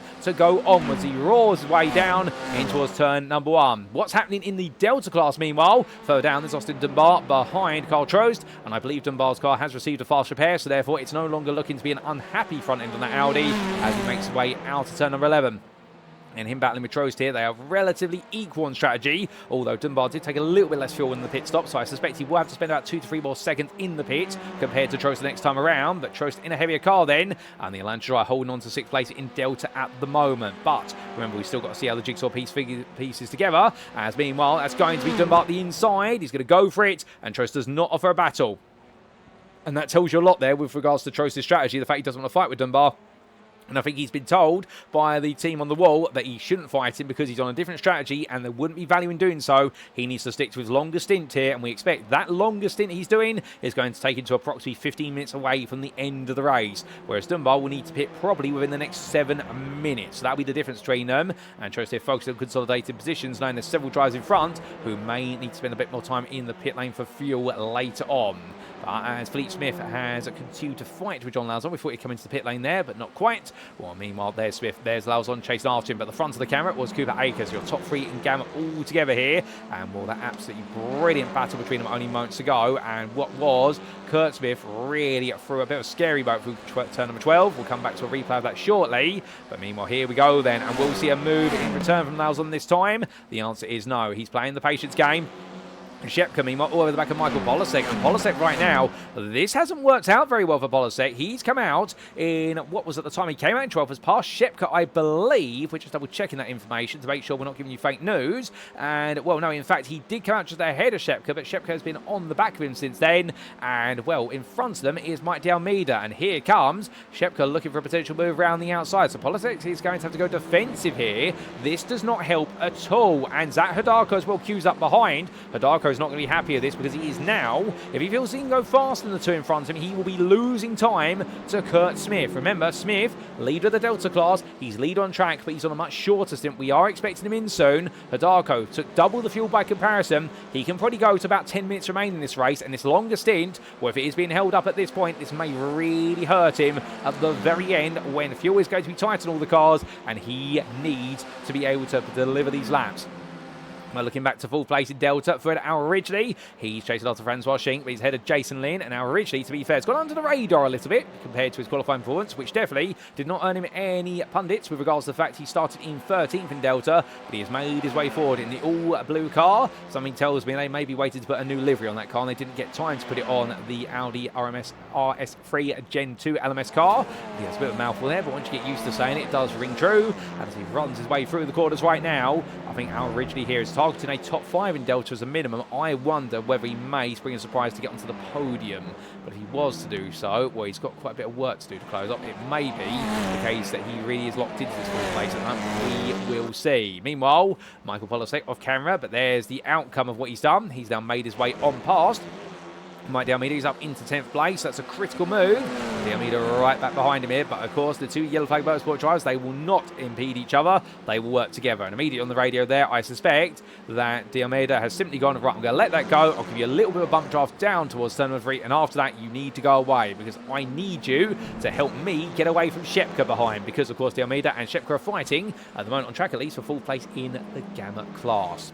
But looking a bit further back to Aaron Lahr. And right now, we're waiting for the lime green machine to make its way into view. There he goes. He's on the back of Damon Mitchell, who has made that second stop. Lahr still needs to take his second stop of the day, so therefore they're in a different race now. And Lahr at this point will just try and stay with his fellow Audi driver. Remember, that's the Gen 1 Audi you can see out there in the hands of the number 38 driver. It's not a Gen 2 car like all the other Audis. And Aaron Lahr right now trying to keep the old girl alive, if you will. And indeed, he would be the equivalent in a way if you've ever watched the British Touring Car Championship before, unfortunately, the major incident for Powermax Racing. But that they were running Vauxhall Astras that have been racing on the grid for the best part of a decade, whereas everyone else has been in cars that have only been on the grid for about 5 to 6 years. But the Vauxhall Astra always punching above its weight in the hands of none other than Mikey Doble. And we're seeing Aaron Lahr do his own equivalent here today as he pushed on in the old Gen 1 Audi. But as they head on through, well, meanwhile, we come back to Matthew Mayer, and leading this race ahead of Logan McKenzie, at least on the road. McKenzie 7/10 behind, but they are coming up behind some more cars. But as I look out my contact booth window, Kurt Smith into the pit lane, Fleet Smith as well. The Smiths are in, and well, Fleet Smith right now, I don't believe they are blood related to be fair, but they do share the same surname. I'll have to check that at some point whether they are related or not. But right now, both coming into the pit lane. As I look out my contact booth window, 4 will be the longer pit stop, and that'll give them the best part of 8.5 minutes of fuel, plus a final lap to get the finish line. But Fleet Smith has already served his pit stop, only 9 seconds stationary. That's a very quick pit stop from Fleet Smith. I wonder whether perhaps he's circumvented his previous pit stop as he heads on out. Meanwhile, Kurt Smith is still being serviced, and in fact here he is, and I wonder whether he's picked up a penalty because that car's not going anywhere, and I think he's had an unsafe pit entry penalty. Well, he comes out, 38 seconds was his pit time. I think he's picked up some penalty of some description, ladies and gents. He's had a stop and hold because we would not expect the B4D driver to spend that long in the pit lane. And as he comes out, the number 3 right now of Kurt Smith may have just thrown away what could have been a chance at the Delta win. We'll keep an eye on it. And in fact, we're going to see if we can check in with some data that we have being fed to us to understand what exactly has happened there to Kurt Smith, because that seems to be a much longer pit stop than originally intended. And we'll bear with us, ladies and gentlemen, as we try to get that information for you. And our survey does say, with regards to that, no. Well, if he did pick up a penalty, we haven't got any information to tell us. Perhaps Smith is putting off something that we are a bit surprised at, but that is a much longer pit stop than we would have expected. So don't quote us on it. We think that Kurt Smith did pick a extended penalty up in the pit lane, perhaps an unsafe entry, and it was the stop and hold. But right now he carries on here either way.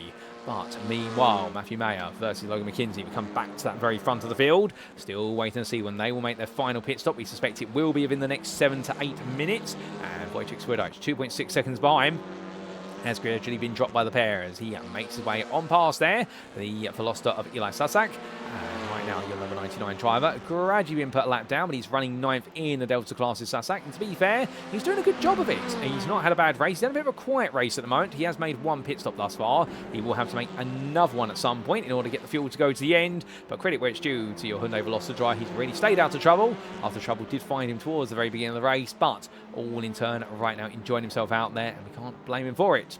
But meanwhile, more pit stops occurring. Aaron Lahr is now into the pits for his 2nd pit stop of the day, but we are really waiting now to see where the strategy plays out. What's happening further down the order? Well, here is Christian Ost, and he's in 11th place in Delta. He's had 3 trips to the pit lane so far, and he's definitely not wanted to make all 3 of those trips, 2 at most, but he carries on here, and he may be right now looking to go all the way to the end, although I think there's a bit of a question mark over that. But definitely for the Problem Triad of Motorsport, the red and black machine, it's been a bit of a rough race on his return to the grid, but still, he'll be thinking to himself there's even more to be done over the course of this season, and this is just round number 1 of many rounds. And his return to the grid, it hasn't been the smoothest of ones, but then again, it never always is. But meanwhile, we've got a battle for the lead going on as we've got Matthew Mayer under pressure and Logan McKenzie. McKenzie coming alive here, and we're coming in towards turn 3 and then 4. They're too wide. They briefly touch. They come in towards turn 5, but Mayer's on the inside here, and McKenzie surely he's not going to try and go around the outside at turn 5. He'll run out of road before too long, and no, he does not. But Mayer right now going as defensive as humanly possible as we ride on board, looking down over the bonnet of the number 4 and making the way down and towards turn number 7. Well, Mayer under pressure, and well, McKenzie has been there or thereabouts, and I suspect Mayer's just made a small error somewhere, and well, that's enabled McKenzie to build that confidence to go on the attack. Well, there's a reason why McKenzie is a 6-time champion, no doubt about it. And now coming in towards turn number 8. All these drivers push each other. Of course, the more they fight, the more they give an opportunity, firstly for Wojciech Swidericz to close up, but also the unknown conundrum of Michael Polasek, who's currently running in 8th place. He's made his 2nd stop, but he's had a longer pit stop, whereas these drivers are going to have a much shorter pit stop shortly. Now, what do you do in this situation? Well, if you were Logan McKenzie or Mayer, what you'd be thinking at this point is, do I potentially pit sooner rather than later? Do I then convert my strategy from what was meant to be a longer middle stint and a sprint final stint? Do I come in now, stop the fighting, and instead gain some track space? Well, McKenzie's not going to do it, nor is Mayer, but it's always a plan B option if you feel as though you're at risk of losing out. But I think they're engrossed in the fight right now. And of course, McKenzie, if he can stay this close and they're running at a comfortable pace, well, he can just try and do a bit of fuel saving here just to be short in that final pit stop, which is always a plan C. But looks to the inside for turn number 3, not getting close enough there, backs off under braking, and well, he'll be able to just save a tiny bit of fuel. Every 0.1 of a litre you save over a lap, it can always add up and save you a couple of seconds in the pit lane each and every time. From there, we come back to the Gamma lead battle, and it's Cooper Akers still ahead of John Lauzon. Gap 8.5 tenths, and Lauzon right now not able to get close enough to really get too involved. We can see Polasek in the rear of the picture, and also a couple of drivers, including Diamida and Shepka and Hodako. Your Delta leader is at Hodako right now. bringing along with him Zachary Leopold, 1.5 seconds behind, and then Tyler Long is a further 5 seconds adrift. But remember, Hidalgo and also Long have both still got to make a pit stop in the Delta class. Fred our originally still got to do one, and we have had our second pit stop for Kurt Smith, as we have had for, I believe, not Gareth McAllister, Aaron Lahr. So more pit stops playing out. Major Monsivais into the pit lane as well. And we're trying to piece it all together. Millar having made his pit stop, and so has Austin Dunbar. And Dunbar right now in the blue problem child machine, trying to look around the outside of Lahr for 8th place in Delta. That's not going to work. He takes a bit too much apex curve as well, and that's going to hurt him even more, as they do have a hungry Honda behind them, and that is the Honda of, I believe, unless I'm mistaken, I want to say that is the car of Cooper Akers glued to the back of them, although don't quote me on that. In fact, no, it's not. That is the car behind them there. I can't quite discern it at the moment, but I believe it's a Honda that is a lap down on them, because it's not one of our leaders. And I do wonder whether that could be the Honda there of Jess Rakowski. Yes, it is. It's the 999 driver of Rakowski, who after the pitfalls, the opening few laps, well, she's not giving up. She's currently running 17th in the Delta class and looking to stay in the hunt for as long as she possibly can. But as Lahr and Dunbar continue to fight each other, well, here comes Dunbar into turn one. He's going to go for it, but it's a little bit too far back there, and Lahr just closes the door, gradually shut. And right now, it's always the equivalent of Austin Dunbar there. When the door's open to walk into your house, trying to put his foot in the door, essentially, to wedge it open. That's what he's trying to do with the nose of his car, but Dunbar simply could not get it done. And Aaron Lahr gradually squeezed the door shut at him. And as they make their way down towards turn number 3, to go look around the outside now, Aaron Lahr having to go as defensive as humanly possible. And we're doing an absolutely brilliant job of it, to be fair to him. And right now, this is a stoic defence. Meanwhile, oh, that's John Lauzon. Where's that? That's at turn number 3. The Beaver and D's driver, who is chasing down Cooper Akers to the lead. Gamma, he's made a mistake. He's gone straight onto the runoff area, and he trots behind Almeida and Shepka. That is the worst case scenario right now. Lauzon's lost places. He's still got strategy to come as well, and that means now he has relinquished his opportunity to be on the podium, albeit Shepka's 2 seconds up the road. He's going to have to hustle now, but has he got any pace left in the car to be able to do so? Does it go against the strategy that they've come together for Beaver and D's? If so, well, suddenly this has all gone wrong. It's just one small mistake that's cost him so dear. And well, speaking of that mistake, ladies and gents, without further ado, we do go back and find out what exactly happened. And as we take a look back in time, then this was John Lauzon getting it wrong into turn 3, chasing after Akers at the time. Also, the brilliant battle in front of them between our 2 Audi drivers onto the brakes. Lauzon a bit too late on the brakes, didn't end to lift off the brakes, otherwise he would have locked up and just went straight on, and in the end to get the car turned around. Meanwhile, in parallel, we had this for Christopher Ondera, as he got it a bit wrong, I believe, making his way through turn number 7 in towards 8, and that was the car trying to lap his way past, and that was Polisek there, robbed paint with him, and my goodness, that was so close to the outside wall there. If he'd been any farther pushed aside, I think we would have seen a huge shunt to the barrier for Christopher Ondera. Well, thankfully not so, but I think both drivers have a little bit of chat about that one afterwards, as Lewis Gilbert, the British driver for Gator Racing, did manage to sneak on past, but definitely not the way your Delta 312 driver wanted to see that play out. So back to your live racing we go. And as we do come back, there's still more racing to come. We have got 11 minutes left. We're on lap number 31, and we've still got a pit stop for several drivers to go. And in fact, what we can do is show you the number of pit stops made by certain drivers, as we do show you there the pit stop in the time tower, only for a brief moment, given the fact it does take up quite a bit of screen at real estate. But right now you can see there, plenty of one-stoppers out there. They all need to go on to 2 stops at least. They will not be able to make it to the end of the race, as we understand it, on a single stop. It would just be too much to do on the fuel tank. This is a 2-stopper, as Belle originally is into the pit lane, so he's going to serve that pit stop there. It will likely be a quick pit stop. Again, the fact he had a longer pit stop to begin with, and we'll have to see where that's going to bring him back out, as he's already leaving the pit lane. Kurt Smith has got ahead of Al Ridgely, who you'll see very shortly, I believe, coming through. There he is, and who's behind him? That is the car of, I believe, Christian Oster, is a lap down, so that's not a worry for Al Ridgely, and Al Ridgely comes out in 4th place in Delta, so Kurt Smith has now moved into 3rd. I wonder then, perhaps we were wrong on the call that Smith had an excessive pit stop. Well, the fact it was 38 seconds does suggest to me it was a lot longer than it should have been. It should have been about 25 to 29 seconds in total. And meanwhile, Micah Hendricks is in. So if he parks up, he comes in from 4th place. Well, in fact, from 3rd place, as Ray Tiu carries on. And right now, heading on down in towards turn number 3. Well, we can see that Cooper Akers 10 seconds behind, and right now really your alpha leaders, they are well clear of the rest of the field, and these pit stops all still playing about, and we've still got a few more drives coming in. Micah Hendricks then chasing down Zachary Leopold. He knows he's got to pass Leopold. Every car in front of him now, he will need to pass in order to be able to gain time and places. We do see our 333 going slowly there. That's not due to a technical issue. That is because Austin Dunbar is letting drives through on the lead lap. And just have to try and negotiate that as best as possible. But now, Hendricks has got an absolute plethora of machines in front of him. This is not going to be easy for him. Is he the highest placed driver who has pitted a second time? No, Michael Polasek is. He's in 5th place at the moment. And Polasek's the one you've got to watch out for. Can he turn this into the win? He is 28 seconds, or in fact 27.5 seconds off of your overall leader of Mayer. And he's going for the Alpha win today. He may just be able to make this happen. Right his way between the apexes, and onwards he'll go in towards the left-hand of turn number 8. Polasek right now leaving nothing to chance in the number 1 car. And we'll do keep in mind, of course, in terms of your awards over the course of last season, or alongside being our Alpha champion, or he was the driver in the end who absolutely led the way. He was the recipient of the leader award for the most laps led, and he almost matched his record from last season. So in season 15, with 181 laps led, 3 times more than anybody else. An absolutely incredible achievement. Then we can see several drivers coming into the pits. Mayer's in, Tew's in, also Akers, but where is Mayer? Here he comes out of the pit lane. So he makes his way onwards. Where's Polasek? Polasek's coming through turn number 1. And Mayer right now, he's in a faster car, surely. I think Mayer has got this done.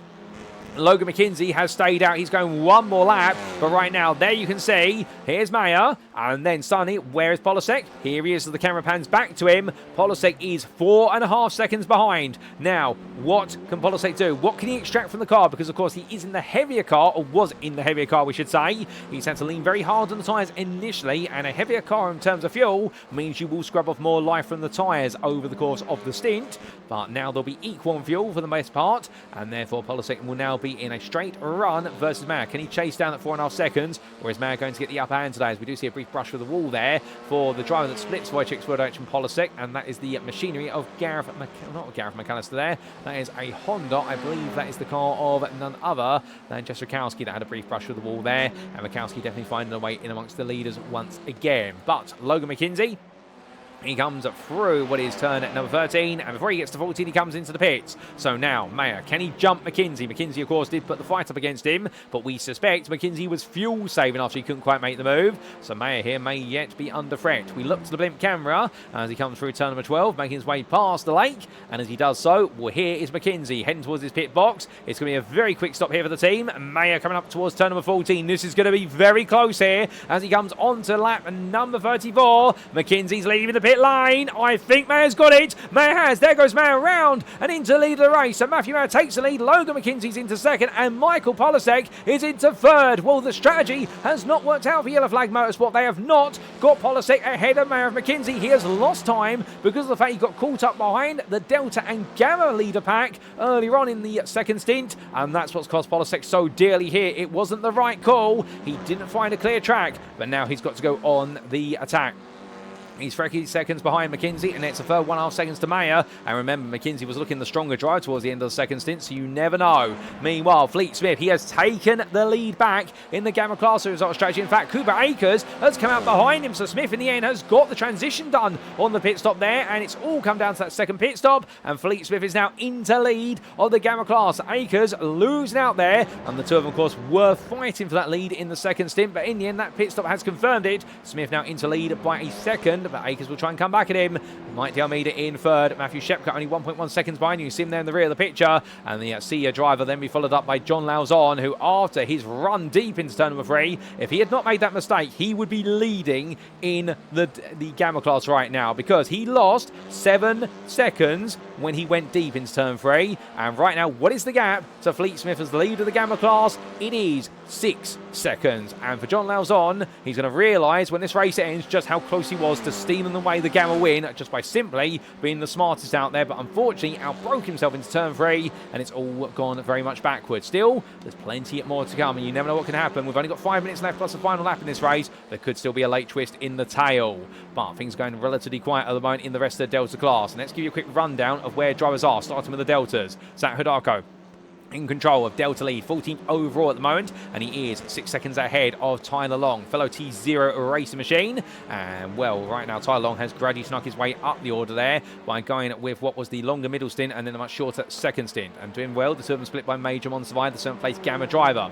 Then you do go back to 20th place, and here is Kurt Smith, and after that much longer pit stop, which we suspect was for a pit lane entry penalty, well, right now the number 3 driver, quite poetically, third of the Delta drivers. Perhaps it's coincidence, but the 34D driver. He was potentially on course for the win in the Delta class, but it hasn't quite worked out given the fact he had that much longer second pit stop. Third, Al Ridgely is 15 seconds behind. And here is Al Ridgely. He does have a quite comfortable gap to Jason Lin, the best part of 12 seconds. And where is Jason Lin? Here he is coming through at turn number 11. Currently round off the top 5 of Delta with a 13-second gap of his own to Carl Trost. But we've still got more fighting between the older Audi and the newer one. And, well, you guessed it right. It's Dunbar versus Lahr, but this time Dunbar goes around the outside and gets it stopped very nicely there. And Austin Dunbar takes the 8th place back in Delta for now, but Lahr got ahead on strategy. And well, Austin Dunbar is going to get ahead with bravery under braking as Eli Sasak is 10th place at Delta and queuing up behind them. But between those guys and those we talked about in the top 5, well, of course, we do have Carl Trost in 6th place in Delta, who you see here making his way onwards towards turn number 1, and you also have Gareth McAllister who's trying to chase him down there, and well, the number 25 driver hoping he can perhaps take 6th place. Both of them made some great gains today. But that's a quick summary of how we stand with regards to the Delta class in Gamma. Well, it's Fleet Smith who leads at the moment, chasing after Francois Schinck for 7th place overall, but that's an Alpha driver in front of him. And then we do have Cooper Akers 1.1 seconds behind, with Mike Dalmeda a further 2 seconds adrift. They're all in this single camera shot, although those further back will look like specks in the picture. And well, as we do briefly lose Smith to the ether, but it will come back very quickly. And Cooper Akers right now in the number 29 pushing on. And then there's Mike Dalmeda in 3rd in Gamma, with Shepka still 1.2 seconds behind him, and John Lauzon then completing that run with Zachary Leopold in 6th place, not too far adrift. We've also seen some brilliant fighting for Damon Mitchell. And here is Mitchell right now, 8 seconds behind John Daniels. He's 10th for the Gamma class, trying to chase after the 9th place man off in the distance. As into the pit lane comes Evan Clavio for his 2nd and final stop in terms of strategy. And well, that's going to release Mitchell quite comfortably there and make sure that he's not held up any further. And Chris McDonald's a bit further up from John Daniels. Here is Chris McDonald, of course, our Delta champion from season 16, on his debut then in the Gamma class, and an 8th place to start off the season. He's been in the thick of the fighting, and I suspect he'll be quite happy with that. But meanwhile, we come all the way to the top of the pile, and Matthew Mayer right now, well, he's in control. 1.5 seconds is the gap, and right now, on the previous lap, a 34.98 for Mayer. Meanwhile, for Logan McKenzie, a 34.98. Michael Polisic, a 34.97. What's it going to be this time around then? Mayer, a 34.94. McKenzie, a 34.86. And then Polisic is going to be a 35.03. Well, the key fault here is the fact that whilst McKenzie is going to be just that tiny bit quicker than Mayer, it's not enough to really close that gap down, and we are on to the penultimate lap here. We are going to go 38 laps, I do believe, before we do see the checker flag, and right now at least it does seem as though Matthew Mayer's got this in control. 2 laps to go, and well, this could be Michael Polisic finishing on the podium, most definitely, but not finishing on top of it, and that'll be a shock, but it was strategy today that was his undoing. And Wojciech Swiatek a bit further back, and your number 80 driver pushed hard, but to be fair, his pace just went away very gradually in the first stint towards the very end, and then in the second stint he's not been able to make up the ground, nor in the third stint has he been able to make up the lost time. But as we do look to Micah Hendricks, well, he's currently in 5th, still being chased by Ray Tiu. You can see that in the rear of the picture, the two of them split there by the machinery of Rakowski, and we're heading up towards turn number 7 once again. Francois Schinck, meanwhile, a bit lonely at the moment, currently running 7th place, but he's not lonely when it comes to having Gamma drivers chase after him, because he's got the leader of the Gammas, Fleet Smith, right behind. And remember, every point and place gained will be invaluable to your championship campaign, regardless of which class you're in. You really do want to finish on the overall win wherever possible. No matter who you are, an overall win will definitely credit your bank account very handsomely. I do believe it's 200 points to the overall win in these feature races, whereas in our sprint races, it's 100 points to win in each race, and that adds up to the same total, if you will, over the course of a given night of racing. The same with the bonus points. The bonus points in the racing is essentially halved when we do our sprint races for the likes of fastest lap, so that way you can get fastest lap in both races to add up the same to a single fastest lap in what is the race here. But as our leader goes on to his 38th lap, he's already making his way down towards turn number 3. And as he does so, 1.4 seconds, matching the lap time of McKenzie last time, literally to the 100th. The two are identical. And well, it's crazy to think right now there is nothing between these two drivers. They head onwards. And what it does mean as the clock strikes 0, the white flag will be converted to a checker flag the next time Mayer comes round. But he does have a car in front of him there. And that is the machinery of Jason Lin. And Lin running 5th in the Delta class right now. He's got no pressure on him. So I think he will safe. Hold up. we've got a bit of drama into the pit lane because that is John Lauzon coming down pit row. He's run out of fuel. He needed one extra lap of fuel. They planned for only 37 laps. It was close, to be fair. We only had 10 seconds left on the clock to do the extra lap, but that's going to cost them, and John Lauzon misses out on the top 5. Suddenly, he's put down all the way to what I suspect here is going to be 9th place in Gamma, 18th overall. Damon Mitchell will not close up in time, but that is gut-wrenching for him and the team. That's not the way they planned it whatsoever. So Lauzon right now, after that mistake at turn number 3, well, that just simply knocks him down even further, and was all about what was about 2 litres of fuel that was the difference.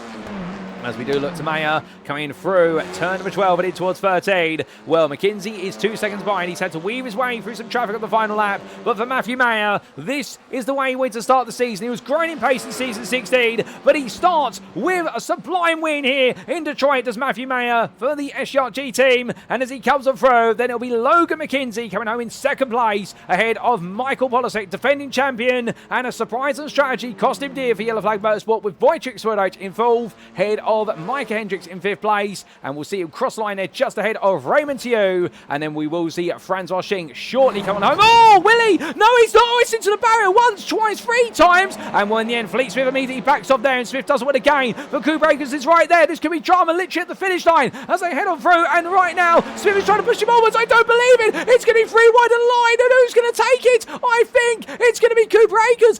Akers takes the Gamma win. He takes 7th there. My good Lord, you couldn't make this up.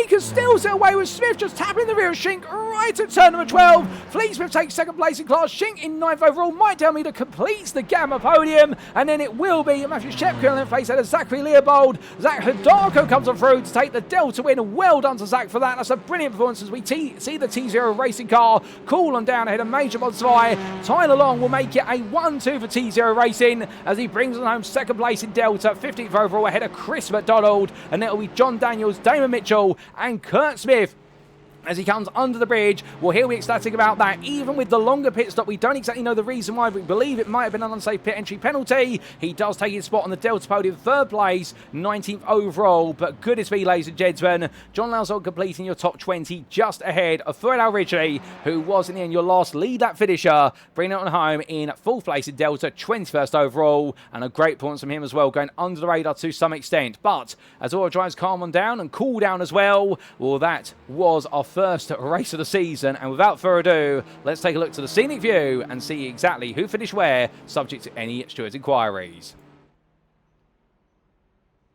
And as we can see, after 60 minutes of racing here for an absolutely brilliant endurance race season opener on the streets of Detroit, Matthew Mayer taking the first win of the season overall for SRG, and we're doing so by 2 seconds in over Logan McKinsey. Now, credit where it's due, Mayer was able to pick up the pace over distance, and McKinsey was never too far behind, with the Pennzoil Super Touring driver absolutely giving it everything he could to be able to look for that move as the race went on, and we got to see in the end McKinsey bring on home that 2nd place spot for Pennzoil Super Touring ahead of Michael Polasek. Now, Polasek did have the pace, however, the strategy cost him dear. He opted to go for the alternate strategy, which was a short middle stint, try and find some clear track and go full attack in order to be able to leapfrog his way into lead going onto the final stint, but it didn't work out, and the Yellow Flag Motorsport driver had to settle for 3rd. Wojciech Swiatek, he was a big element to play as well. He was a further 4 seconds behind and took 4th place there for breakfast or dinner, head of Micah Hendricks, 5th there for Croc Promotions. Not quite on the pace of the top 4, but definitely showing signs of wanting more positions as he battled hard in the early stages with the likes of Ray Tiu and also Cooper Akers. Speaking of which, Tiu was 6th there for Beaver and D's, just ahead of Cooper Akers. And Akers in the end, who was due to finish 9th place until that drama coming out of turn number 12. And the Pennzoil Super Touring driver in the end taking the Gamma win. And Fleet Smith is not going to believe how he's lost that Gamma win. In the end, tapping the rear of Francois Schink's car coming out to turn number 12, and it all just went so wrong right at the end. And we'll try and get a replay of that very shortly just to try and dissect what exactly happened. But in the end, the B4D driver taking home at 2nd place in Gamma, 8th overall, and he's going to be absolutely fuming about that. Francois Schink, 9th there for Kirby Enthusiasm Autosport, and the senior driver will be pleased as punch for that, in the fact he was still able to get some good points, even if he wasn't happy about losing 7th at the very end. But the fact he survived multiple brushes with the wall at turn number 12, well, I think he'll be absolutely relieved. Mike Delmeida took 3rd place in Gamma there, 10th overall for Yellow Flag Motorsport. An absolutely brilliant run to the end there, and indeed taking off at the final spot of the Gamma podium. Ahead of Matthew Shepko was only 6 tenths behind at the finish, and the Kirby enthusiasm of Autosport driver pushed hard, but the Audi driver could not find a way through. Then we saw Zachary Leopold taking at 12th, round off the top 5 of Gamma for Pennzoil Super Touring, ahead of Zach Hidalgo, and the T0 Racing Ascent driver ahead of Major Monservai, with the T0 Racing crew there, making it a 3-way streak there, all the way down to 15th place. Because Monservai was the T0 Racing Summit driver, who split his Ascent sister team drivers there, and Tyler Long taking 15th. It was 2nd place in the Delta class. Chris McDonald, 16th for Crop Promotions, just ahead of John Daniels. And then we did have Damon Mitchell, Kurt Smith, and John Lauzon complete that top 20. And for Kurt Smith, a huge shout out to him for 3rd place in the Delta class, despite that longer pit stop, the 2nd stint. We're not quite sure what happened there. And the B4D's driver was ahead of the B4D's machine, Lauzon, who unfortunately didn't have the right amount of fuel in the car and had to make one extra pit stop right at the end, going onto a 3-stop strategy when it was looking so good for a top 5 in the Gamma class. But outside, in your top 20, 21st, it was Fred originally for SRG. He was the last lead lap finisher, and it was a lap down to Jason Lynn, Carl Trost, Gareth McAllister, Austin Dunbar, Eli Sasak, Aaron Lahr, Mitchell Richmeyer, and then in 29th place, Evan Clavio for Sim Racing Grid. First, so tries to be 2 laps down ahead of Lewis Gilbert. The British driver coming on home in the end, not too far behind Clavio, both of them having ups and downs in their races. And then we did see debutant of Christopher Ondra taking home at 31st, junking the Electronicas, ahead of Benjamin Andrews on his debut. And then we did have 4 laps down for Christian Ost on his return to the grid for a problem at Child Motorsports, ahead of Jess Rakowski, who I do believe was the last classified finisher. And well done to Jess. She kept her head high and kept going, even when it kept going wrong. And the T0 Races Summit try in the end will be the last points paid finisher, I believe, ahead of your retirees of JB DeJoux, Jonathan Lantin, Jalen Kuo, Jeremy Barber, Michael Bowman, Joshua Bibb, and also there were difficulties for Mark Darnell and Angel Bonilla Soto. And sadly, we didn't get to see the 3rd member of the Waifu No Life crew make his way out of the grid due to a technical issue with the car, and Nathan Hempley was a non-starter. But that's a rundown of all the positions in terms of they finished, ladies and gentlemen, subject to any stewards' inquiries, of course. And well, with that, what a way to open up our season of racing here at the Detroit Grand Prix circuit at Belle Isle Park. We've got plenty more to come, however, so therefore we are going to very quickly take a look back at what exactly happened in that last-minute instant. But this was the drama at the finish line between Cooper Akers and Fleet Smith, as we do take a look back in time. So as we do resume the replay footage, what exactly went wrong, I hear you ask? Well, it did seem as though, as they made the way to the line, well, this was the battle at the line, and it was 3 wide to the finish line there, and that's how Akers went around the outside when I think Fleet Smith was trying to push Francois Schink to the finish as recompense for the fact they'd had the contact. But can we see exactly what happened? That's what we ideally want to see. Let's go back to the checkered flag. Can we see it from Francois Schink's perspective there? Yes, we can. Now, this is a bit earlier on. I wonder if Schink was running low on fuel, because look at Smith and look at Akers. Akers is nowhere near close at this point, and meanwhile Schink just doesn't look to be as quick anymore. So Smith was nice and close and going all the way through the final sequence of corners of turn 7 through to 11. And at this point, we'll get very close to the B4D drivers. We do ride on board here with him, and we're going to get that full-on perspective. And we're coming towards turn number 12, all over the back of Schink. Did he go for a move here to try and make the pass? I think he did. He looked up the inside, didn't want to wait him, or led to the contact, and well, in the end, Smith backed off immediately. But at this point, with the damage done to Schink's car, we will see that Schink pulls over to the right, and Smith immediately tucks him in. He tries to push him to the line here to say, I'm sorry, please take the place back. And that is why Cooper Akers came through. So it was an intended move that didn't quite work out, and Akers in the end was able to capitalise on the situation to steal that place away. Well, I'll be, ladies and gents, and they say it's not over till it's over, and there's the proof there. Literally, Cooper Akers stealing that away with only what was yards to spare. But with that, well, I do believe it's now time for us to wrap up. And thank you very much for watching. And if you've enjoyed today's show, and perhaps you're sat there right now wanting to know more about the Alpha Touring Challenge, if you've been watching this season opener and you thought to yourself, my goodness, that was absolutely incredible, I want to be on the grid. Well, to do that and plenty more, if you want to know all the backstory, the history of the Alpha Touring Challenge, well, the best place to go to is our official website, and that is at alphatouringchallenge.com. Website appears on screen now, and indeed, you will find no better resource to find out anything you need to know about the ATC, whether it be the current season, the previous seasons, or alternatively the history all the way through, the Hall of Fame, you name it, it's all on this absolutely brilliant to navigate website. Indeed, one of the #1 spots for all information, and I would say any other series could learn definitely so from how to build a website for its series, and the AlphaTauri Challenge does certainly know best. But of course, you also have links to the official Discord there. If you do want to be on the grid, it's recommended you join the official Discord, the beating heart of the community. Indeed, you'll find a very friendly community there, welcoming anyone from an esports professional all the way through to a rookie touring car racer. But this month, we'd like to give a big thank you to our series partners, who do include, of course, firstly, Syncmesh. And to tell you a little bit about them, well, born out of the pursuit of one man's search for better gear for sim racing, Syncmesh is the company which provides purpose-built gear for sim racing, ranging from gloves through to a full line of performance wear. With an obsessive attention to detail in their gear, which aligns with your attention to detail in nailing lap after lap on the simulator, you could not ask for better gear to make your racing experience better. So if you'd like to know more, do head to sync-mesh.com today. And we must also give a big thank you to Glass and Steel Photography and Design. The AlphaTauri Challenge's official photographer, Jason Lin, is a highly talented and approachable individual who provides both photography and livery design services for the iRacing simulator platform as part of Glass and Steel Photography and Design. But do not just take our word for it. With 5-star reviews from his clientele, citing him as easy to work with, detail-orientated, and a very fast responder, if you're looking for pixel-precise photography or a livery design that is going to dominate the competition, then why not head to his website at glassnsteel1.wordpress.com today.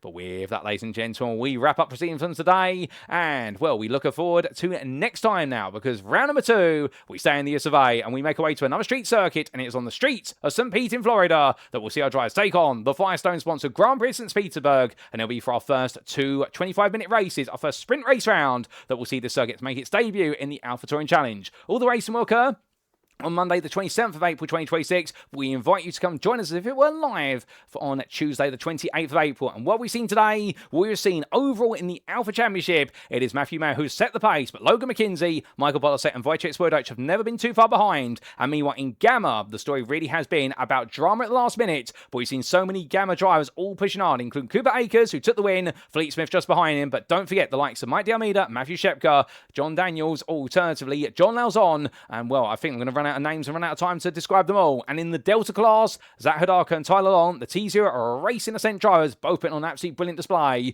But don't forget, Kurt Smith, it looked like it was going his way until it was not, and can he strike back next time out? Well, for all that and more, come tune in next time to find out how the story continues in AlphaTauri Challenge Season 17. But until then, we have been the ATC, I've been your host and commentator, Paul Walsh, you've been tuning into a Paul Walsh production, and until next time, remember to stay safe, stay well, stay smiling, and most importantly, ladies and gentlemen, as always, remember to stay on track.